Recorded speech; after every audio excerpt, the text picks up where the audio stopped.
వివిధ ప్రాంతాల నుండి తమ సమస్యలను కలెక్టర్ కి విన్నవించుకోవడం కోసం దూర ప్రాంతాల నుండి వచ్చే వికలాంగులకు, వృద్ధులకు తమ గమ్యస్థానానికి వెళ్లడానికి వర్షాకాలం, ఎండాకాలంలో ఎంతో బాధపడుతున్నారని, రోడ్డు పక్కన నిలబడి బస్సు ఆపడం చాలా ఇబ్బందికరంగా మారుతుందని, అందువలన కలెక్టర్ కార్యాలయం ముందు మెయిన్ గేటు వద్ద 2 బస్సు షెల్టర్స్ ఏర్పాటు చేయాలని రామాయంపేట నివాసి ఎంఎంఏ ఫౌండేషన్ నిర్వాహకులు పిసి చంద్రప్రతాప్ కలెక్టర్ కి ప్రజావాణిలో కోరటం జరిగింది.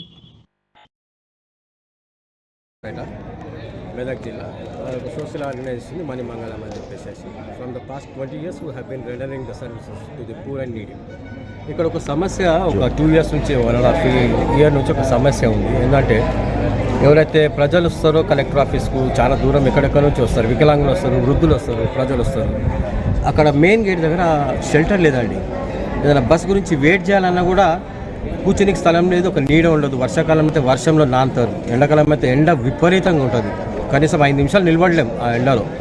దాని గురించి అని ఒక 2 బస్ షెల్టర్స్ ఇటు టువర్డ్స్ రామాయంపేట అటు పోయేసాడు, నిజాం సార్ పోయేసాడు, ఒకటి మెదక్ వచ్చే దిక్కు ఒక 2 బస్ షెల్టర్స్ కట్టాలి సార్ అని చెప్పేసి ఒక రిక్వెస్ట్ పెట్టాను సార్కి. సారు పాజిటివ్గా రెస్పాండ్ అయ్యారు.